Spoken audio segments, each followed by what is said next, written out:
A lot of sim racing companies are trying to figure their future out. Others seem to have already figured it out. Others seem to be running out of future. Yeah, time for sim racing news once again.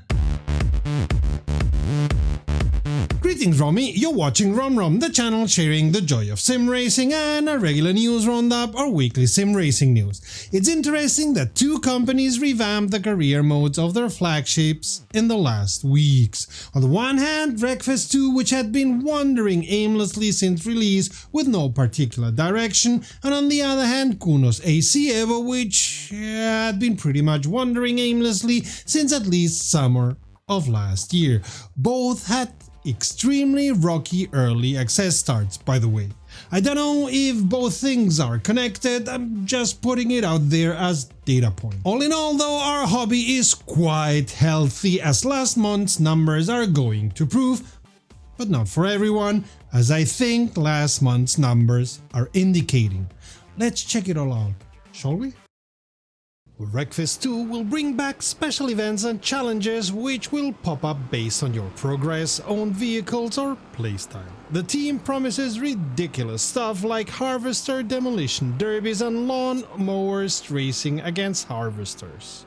These optional events serve three purposes. They break up the grind, encouraging experimentation, and they're perfect for introducing post-launch content like building an exhibition series around a new car. Following up from what they said last time, see the link up there, you can compete in multiple regions simultaneously. Your European racing campaign and American racing campaign run in parallel without interfering with each other. And the modular system means they can keep adding content after launch without breaking progression. New vehicles, tracks, events in current divisions, entirely new divisions, even completely new disciplines can drop in at any time. Seasonal and limited time events are possible too. They admit the original Wreckfest struggled with post-launch content as it was awkward inserting new events into a fixed chain. This system fixes that problem and is crucial for their long-term strategy of keeping players coming back. Everything connects to the larger metagame. Career progression pushes you into the expanded vehicle building and upgrading systems. You unlock unique customization items, liveries and parts. Sharing your creations with other players earns rewards that help your career. It all ties together. Your career opens customization options, your customization reflects your playstyle, and your shared creations earn rewards. While the devs admit it's more complex to design than traditional linear careers, they claim it creates a more engaging, replayable and personal experience. Your career will be your career, not the same path everyone follows, though whether that's PR talk or reality remains to be seen. Everything's still in development and subject to change based on feedback and testing, and the devs are asking for input on Discord and Reddit about which playstyles and disciplines people want to try first. In other news related to Wreckfest 2, they have announced a price increase from Tuesday on, but they are selling the game for €29 USD until then, when it's going to go up to €35 USD. It was to be expected. After breaking usage records left and right in December, our hobby is taking a breather in January. Still with incredibly high numbers, mind you, as the total of average daily users in January is the second highest we've ever seen. Showing that whoever starts sim racing keeps sim racing, which is a good thing, as I'm sure we all can agree. In between most sims losing some average daily users compared to December, I'd like to note that Le Mans Ultimate once again broke its own record and continues having more users than Assetto Corsa Competizione. Good for the developer team, which for a long while wasn't even sure they'd have a job in 2026.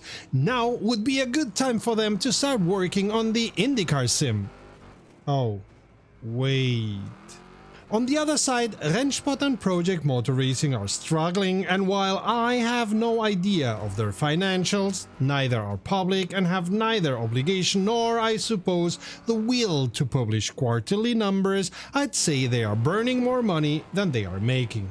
We'll have to continue watching the numbers and their public comments carefully.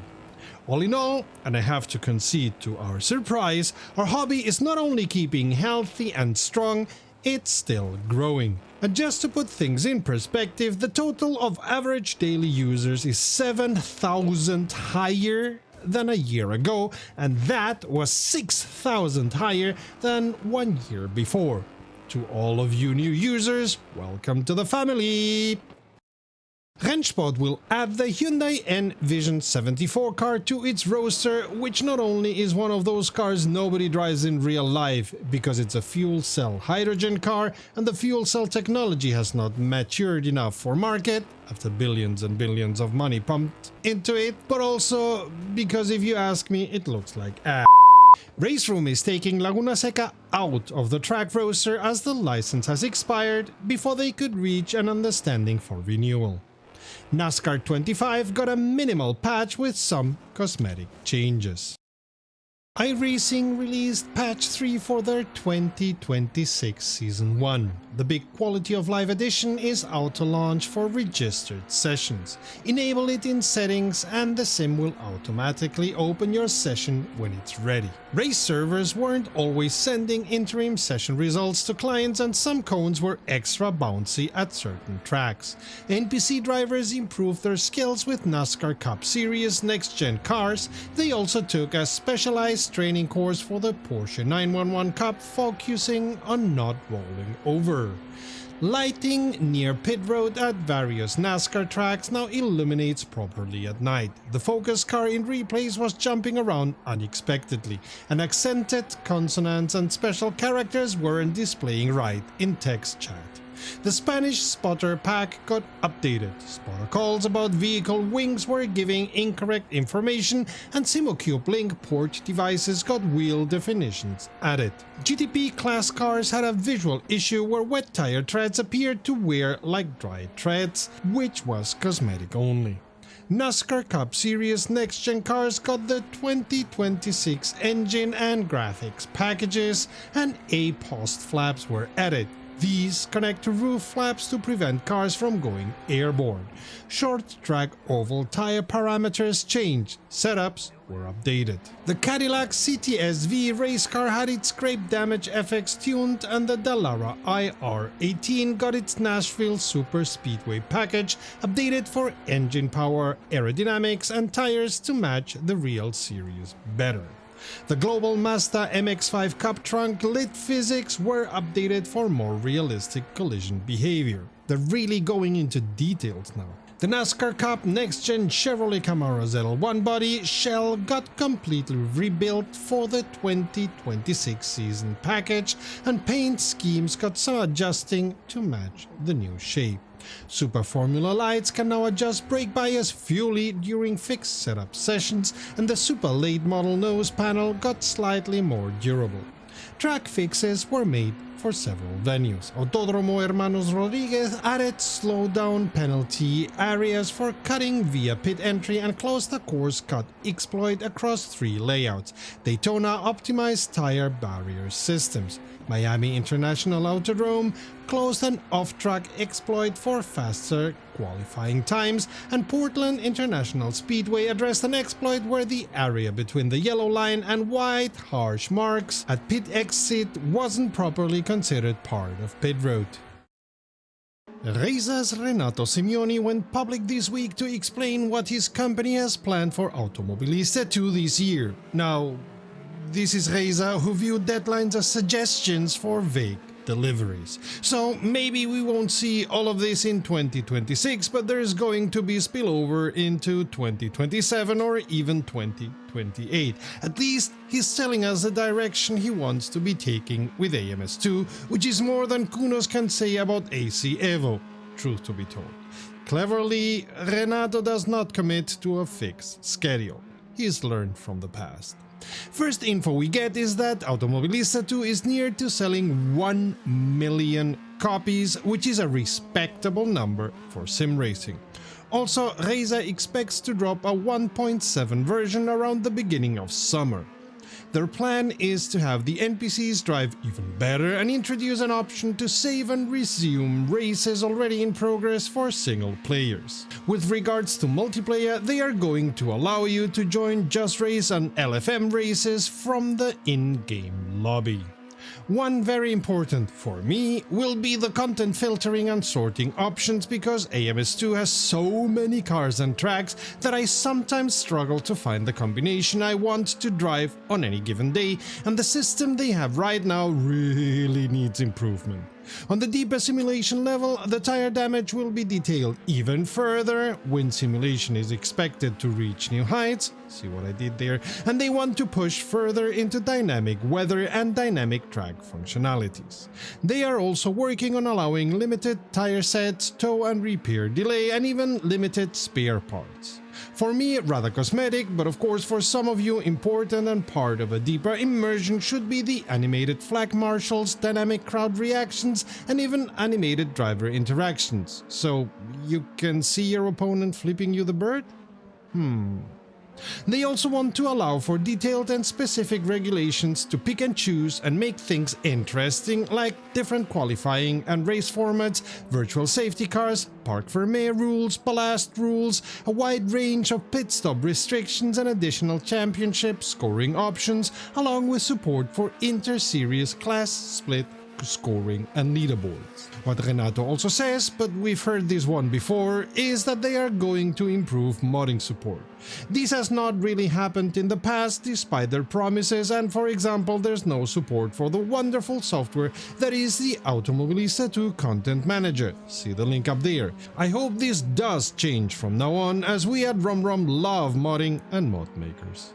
And now comes the kicker. Many of these improvements are steps on the way to bringing single-player career mode to AMS2. I know, it's the carrot they've been dangling in front of many of us for the last 7 years, and they've pushed it back again and again and yet again. Renato hopes Reza will implement it during the second half of the year. Let's see if this comes true this time. Talking about content, Renato makes it clear that while their goal is to be as complete a racing simulation as possible, they will never reach complete rosters of every decade and series. Reza does not have the resources to program it all, nor the money to pay for all the licenses, and some licenses cannot be bought as the companies do not exist anymore, or the ownership of license and data is extremely hard to find out. That said, the roadmap is to fill the gaps in the 2000 and 2010 decades, complement the 2005 Endurance pack with a second pack, then in a third pack drop 1960s Can-Ams, 1970s Le Mans prototypes and 1970s Group 5s, including tracks. After that, we may enjoy 1990s British touring cars and 2005 German touring cars, and here's hoping that means DTM Class 1 cars, because those are incredible. Unluckily, no word of a push towards Asian content. I've said time and again that starting with the actual cars and tracks of the Super GT and Super Formula and going back the decades would surely be a winner on so many fronts. Not only for motorsports freaks like us at WromWrom, but also for the Asian and Japanese markets. But maybe the licenses cost too much? I don't know. I'll keep waiting for those to appear in sim racing at some point. Renato closes his long posting with a tease that they are thinking of opening up the Paddock Club for new members. The Paddock Club gives you access to all DLCs of Automobilista 2, including any that come in the future, access to special rooms in their forum, as well as access to beta versions, including very early betas, if you are so inclined. Kunos are really in big problems, as 1 year after releasing ACEvo, they are changing direction in many ways and changing hard. For the longest time we heard how this was going to be an open world experience where you'd have ways to earn in-game money and then buy things on that open world and blah blah blah blah blah. The revolution of sim racing and whatnot. Well, we're at version 0.5 and guess what? Forget about all of that. No in-game economy, no in-game money, no career mode based on all of this. It's almost a 180. They are saying they are replacing the career mode with experiences around driving. Okay. One thing I'm personally very happy about is that they are talking about a completely reworked driving academy, because as I've said often in the past, I consider the driving academy they have right now to be quite good for growing roses, if you catch my drift. From now on, they say they will be focusing on racing and simulation, modding foundations. Modding was expected to be available last autumn, and see where we are now. Community-driven multiplayer, but at the same time richer single-player content, special events based on leaderboards, and free roam development. And looking at their posting now that I'm writing this script, I gotta say it sounds very much like they don't know where they are going. I mean, yes, it's early access, things change, but we're not talking about a bunch of mod makers going at it for the first time. You'd expect them to be much more experienced in developing a racing or driving sim, no? Happy to be proven wrong, but, well, let's see.